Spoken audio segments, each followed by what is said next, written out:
To protect someone as important as Donald Trump, the highest level of security and technology is a must. It's no surprise that millions are spent ensuring his safety, from advanced surveillance to elite security teams. Yet, even with such a hefty price tag, there have been surprising loopholes in the past that left Trump vulnerable. What went wrong, and what's being done now to close those gaps? Let's dive into the specifics and see how his security team is being trained to keep these issues from happening again. How Trump security protects him.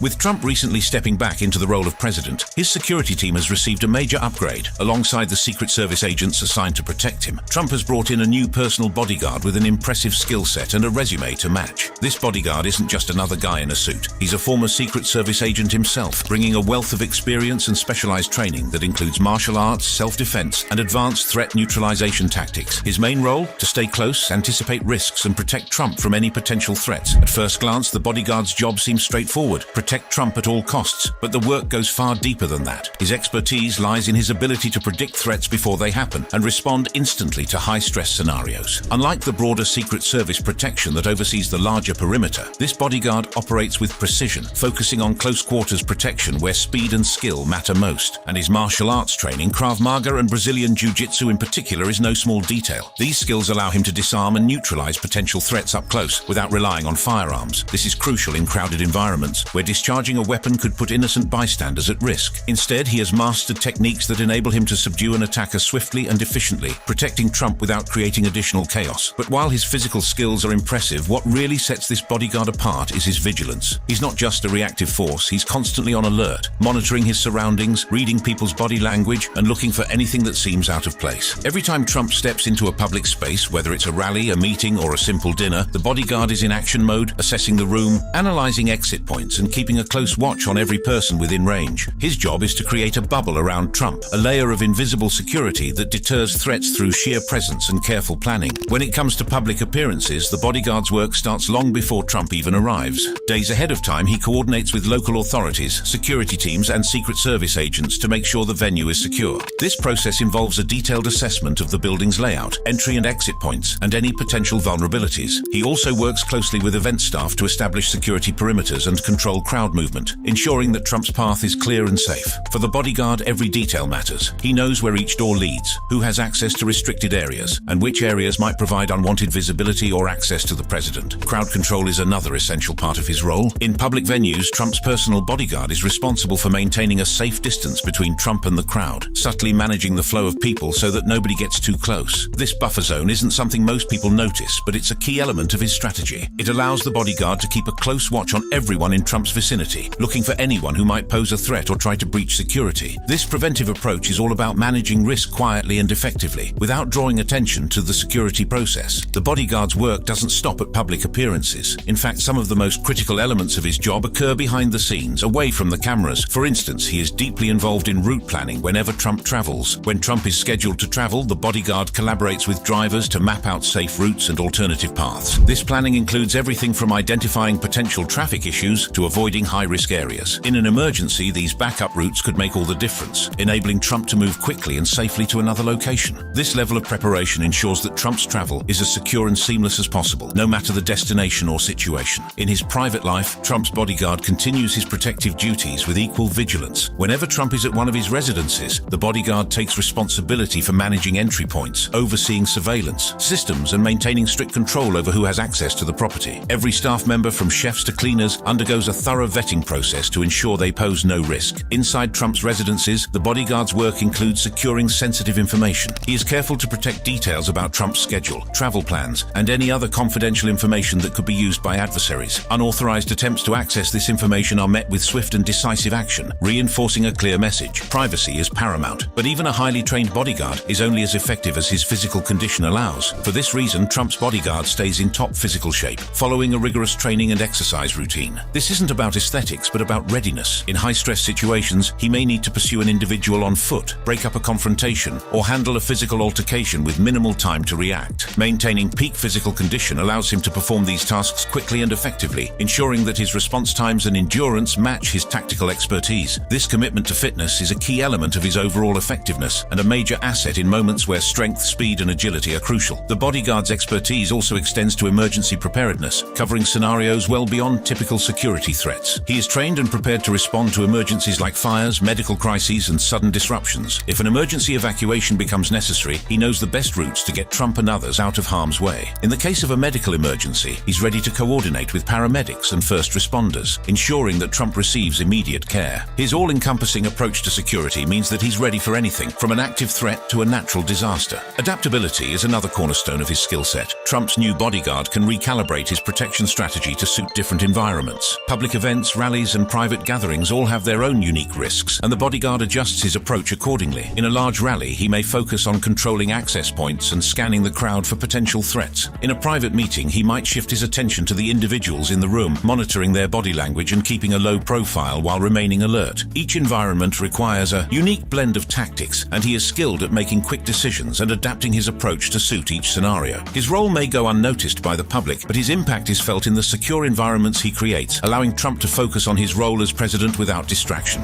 Cost of protecting Trump. The price tag to protect President-elect Donald Trump in Palm Beach County is rising faster than anyone expected. Since his election win, the Palm Beach County Sheriff's Office has been spending nearly $200,000 each day to safeguard Trump. This isn't just a few officers standing by, but a full-scale operation that pulls in deputies, motorcade escorts, and increased security around his Mar-a-Lago estate. The price has doubled since September, leaving taxpayers and officials alike wondering who's going to foot the bill and just how high the cost will go. Sheriff Rick Bradshaw explained that security around Trump was already at a presidential level, even before he officially stepped into the White House. This means that while Secret Service agents provide primary protection, local law enforcement handles a big chunk of the work: crowd control, managing access points, and securing Trump's travel routes. According to Sheriff Bradshaw, the cost is driven by the level of protection, with much of the daily expense going toward overtime pay for personnel. When it comes to protecting a high-profile figure like Trump, there's no room for cutting corners. The Sheriff's Office, in partnership with the Secret Service, has to consider every possible threat. This isn't an ordinary security detail.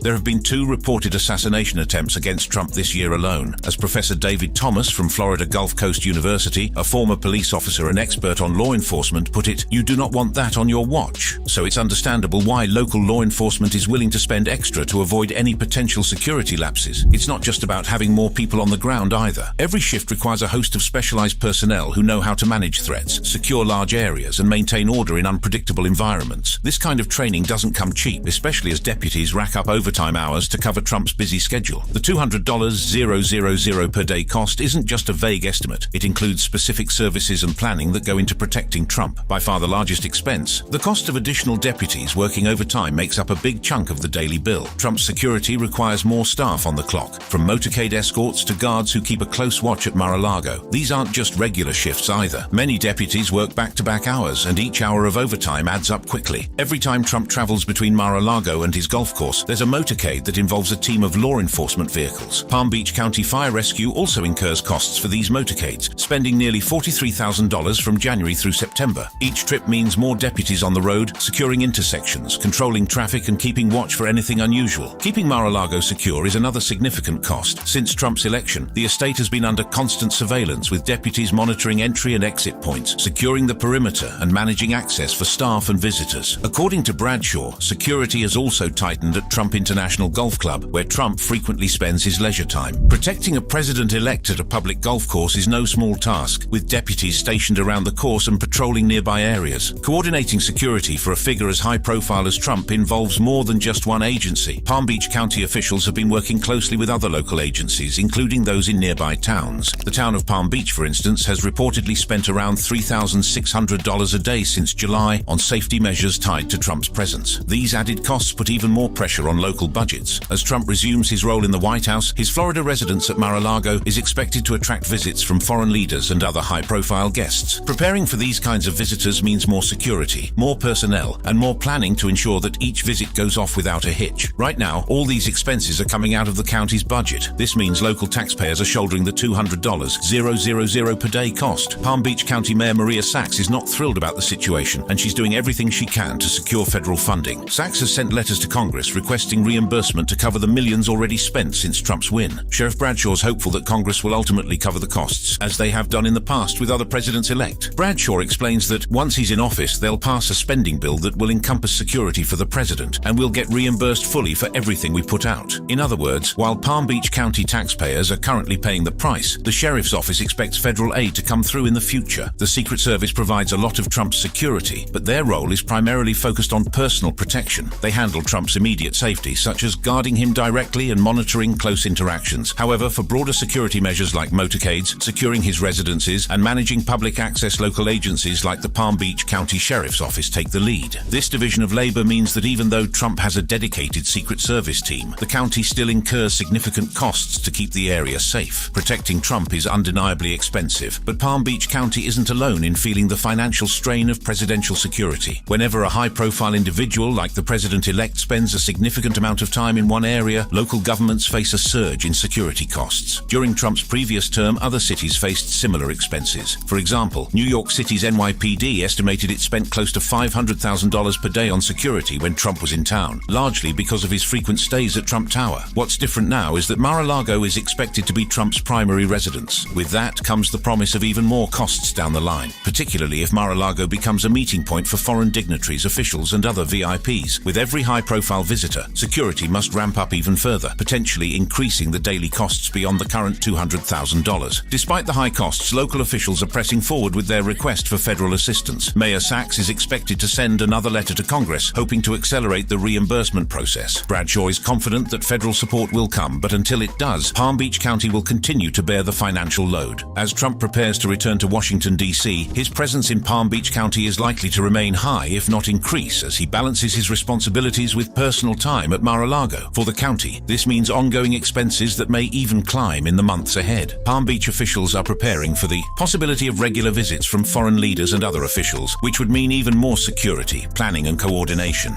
Secret Service allocated budget for guarding him.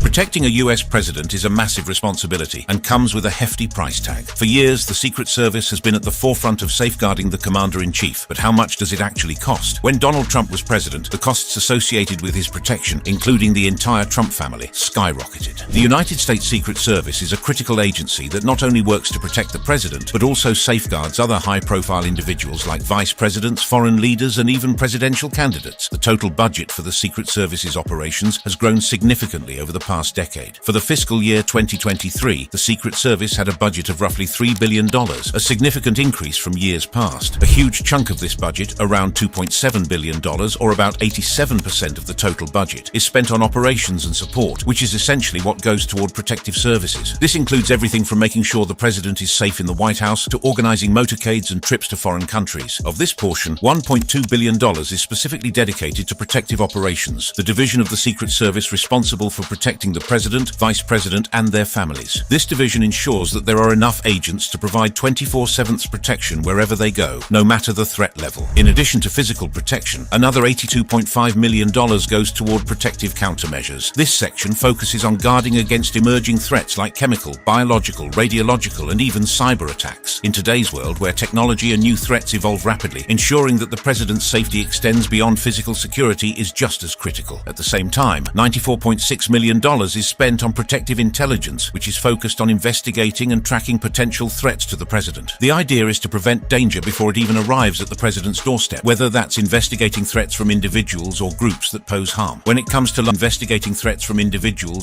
that pose harm. When it comes to large events like national conventions or major presidential campaigns, the Secret Service also provides protection. There is $73.3 million allocated for securing these types of events. During campaign seasons, security is ramped up and additional agents are deployed to ensure the president's and candidates' safety, especially when they're speaking to large crowds. When Donald Trump took office, it wasn't just his own security that increased, it was also his family's. Under US law, the Former Presidents Act ensures that former presidents, their spouses, and minor children under the age of 16 receive Secret Service protection for life. However, when Trump was in office, he went a step further, requesting that his adult children, including Ivanka, Donald Jr., Eric, Tiffany, and their spouses, also receive security. Trump's request for extended Secret Service protection for his entire family family made a significant impact on the agency's budget. With frequent travel both domestically and internationally, the costs of keeping up with the Trump family's security surged. The U.S. Government Accountability Office reported that just two of Trump's children, Donald Trump Jr. and Eric Trump, incurred costs of about $396,000 for the Secret Service, just from 3 international trips in early 2017. And these weren't solo trips. The entire entourage, which often included spouses, traveled to places like Uruguay, the Dominican Republic, and the United Arab Emirates. These trips alone contributed a sizable chunk to the growing costs. From 2017 to 2019, the Trump family took more than 4,500 trips that required the Secret Service to follow them. The costs associated with protecting Trump's family reached tens of millions of dollars, considering both the number of trips and the scale of security measures in place for each. One of the most famous places that Trump visited and spent a lot of time at was his estate in Palm Beach, Florida, Mar-a-Lago. It became a focal point of Trump's presidency, with trips there costing taxpayers dearly. Each trip to Mar-a-Lago cost the Secret Service about $1.3 million.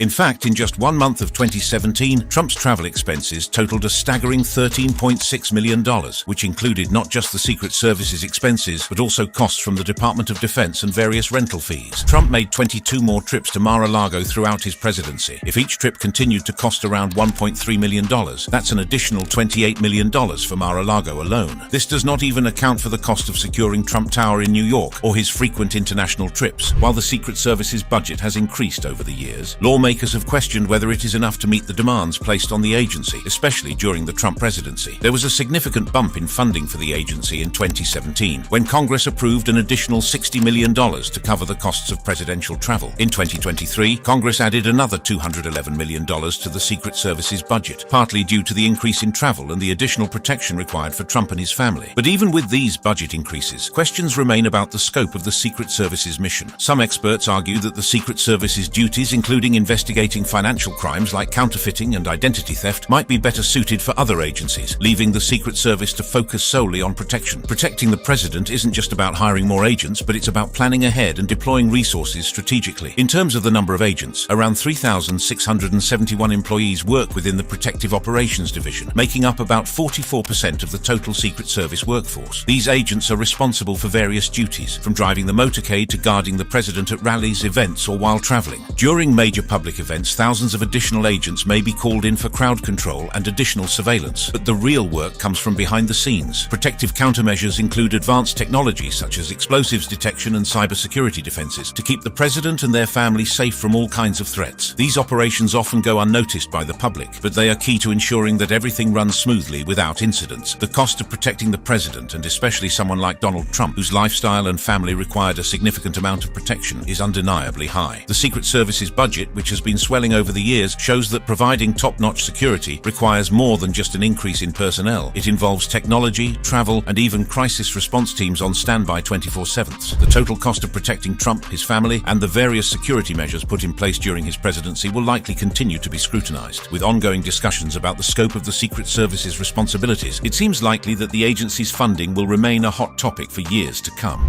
Past loopholes in Trump security. Past security breaches involving Donald Trump paint a picture of close calls, missed cues, and critical oversights that have rattled even the Secret Service's confidence. These incidents, at both rallies and private locations, reveal security vulnerabilities that left gaps for potential threats. One of the most recent and troubling incidents occurred in Butler, Pennsylvania. Here, a gunman gained access to a rooftop within 500 feet of the stage where Trump was addressing the crowd. The security error was stark. No one had properly secured the American Glass Research Building, despite it providing a clear line of sight to Trump. The shooter had ample time to get in position, a situation that could have been prevented had this rooftop been treated as a high-ground threat. It mattered because a rooftop within shooting range isn't just a nice-to-have for security, it's essential. Buildings with potential sight lines need strict monitoring. According to a CNN analyst, the building's positioning should have signaled a need for heightened security, such as posted guards or surveillance. Instead, this oversight allowed the shooter to open fire. Despite extensive planning and coordination efforts, local law enforcement and the Secret Service had issues aligning their roles. At the Butler rally, for instance, local police were assigned outer perimeter duties, which included monitoring the American Glass Research Building. Yet the line between federal and local responsibilities was blurred. Local officers spotted the gunman and even attempted to reach him, but were constrained by confusion over jurisdiction and lack of a shared communication protocol with the Secret Service. This wasn't just a one-time misstep. Similar issues have been cited in other security events, where unclear role definitions allowed potential threats to slip through the cracks. The outcome was a disturbing lack of immediate action when time was of the essence. Security lapses aren't limited limited to a lack of physical presence. At the same Pennsylvania rally, security teams had noticed a suspicious figure near the magnetometers earlier that day. The individual had been acting strangely, yet after briefly investigating, local law enforcement simply radioed in a caution to keep an eye on him. This vague directive, however, failed to track the individual who later became the gunman. By the time authorities realized the threat he posed, it was too late. Security teams didn't act quickly enough to verify his whereabouts. The delay in tracking him, combined with the ease with which he accessed the rooftop, points to a breakdown in both communication and immediate action protocols. In multiple instances, confusion over how to implement surveillance strategies contributed to security breaches. For example, at the Butler rally, snipers from the local Butler County Emergency Services Unit were stationed on the second floor of a nearby complex, focused on monitoring the crowd rather than the rooftop where the gunman eventually positioned himself. The officers had not been directed to cover potential high-ground threats, which meant that when the shooter took his place on the roof, he went unnoticed. This setup raises a critical question. Why wasn't high-ground surveillance prioritized? The Secret Service's approach focused on crowd monitoring, which left them vulnerable to threats coming from above. Without clearly outlined roles and surveillance responsibilities, high-ground areas were left unchecked, leaving Trump exposed to potential threats. Following the shooting in Pennsylvania, there was a notable instance of finger-pointing between the Secret Service and local police agencies. Initially, Secret Service Director Kimberly Cheatle placed responsibility on local law enforcement for monitoring the outer perimeter, which included the building used by the shooter. Yet, Cheatle later acknowledged that, as the ultimate authority on Trump's safety, the Secret Service should have ensured the necessary protective measures were in place. This back and forth highlighted a deeper issue within the chain of command and accountability. In scenarios where security concerns are shared between agencies, the boundaries of responsibility should be clear-cut. In this case, however, the murky division of duties led to a critical vulnerability being overlooked. Another high-profile breach happened just 2 months later outside Trump's Mar-a-Lago resort in Palm Beach, Florida. Here, a gunman was discovered in shrubbery a few hundred yards away from Trump. This incident raised further concerns about gaps in perimeter security and proactive threat detection. The gunman had a rifle positioned within striking distance of Trump, who was at the time relaxing on the golf course. Local law enforcement only detected the rifle's barrel poking out from the shrubbery after a security patrol. This event underscores the need for thorough perimeter checks, especially at sprawling properties with complex landscapes. More frequent patrols and technology-based surveillance could have identified the individual sooner, possibly preventing another close call. Witnesses and rallygoers have sometimes spotted potential threats before law enforcement or security teams. At the Pennsylvania rally, people in the crowd noticed the rooftop gunman nearly 2 minutes before he began shooting. Yet when they tried to alert officers nearby, law enforcement couldn't locate the individual quickly enough to prevent the shots from being fired. This scenario shows how the public can play a crucial role in identifying security risks. However, without effective ways to report these suspicions quickly and directly, such valuable intel can be lost or delayed, as it was in this case. One consistent issue across these incidents has been the reliance on traditional methods rather than innovative technology. Although the Secret Service has sophisticated equipment, they haven't consistently implemented overhead surveillance technology, such as drones or specialized cameras, at events for high-risk individuals like Trump. An independent review after the Pennsylvania incident called for mandatory overhead surveillance technology at all future rallies. By incorporating these advanced tools, security teams can quickly detect unusual activity from elevated positions, which are otherwise difficult to monitor manually. Though the Secret Service has since pledged to explore this option, their slow adoption of such technologies has been a vulnerability. Perhaps most tellingly, a recent internal report emphasized systemic or cultural issues within the Secret Service. The report cited a lack of critical thinking and an atmosphere where agents were hesitant to speak up about security concerns. These attitudes can lead to complacency that, in high-stakes situations, might prevent agents from identifying potential risks. The report ultimately recommended a leadership overhaul to instill a more proactive and open culture within the agency. These incidents call for the need for rigorous security strategies that leave no stone unturned. When security agencies, local law enforcement, and public event organizers fail to communicate and coordinate effectively, the outcome is a patchwork approach that allows threats to slip through. Tightening surveillance protocols, prioritizing high-ground coverage using innovative technology, and fostering a culture of proactive risk management are steps that the Secret Service must take seriously. Each event has shone a light on flaws in protective strategy, urging an agency-wide push toward reform. With a better defined command structure and increased reliance on modern surveillance, future rallies and appearances can be made far safer for Trump and others in high-profile positions. In a daring 2020 Addy campaign, BlackRock, known for making firearms that could probably make your grandma feel like Rambo, spotlighted Thomas Crooks, infamously known as Trump's shooter. Fast forward to 2024, Crooks re-emerged as a bad sequel no one asked for, attempting to assassinate Trump at a Pennsylvania rally, wielding none other than a BlackRock rifle. There are a lot of loopholes in the relationship between the shooter and BlackRock, but in this video we will walk you through the process of how BlackRock became the unwitting training ground for a presidential assailant.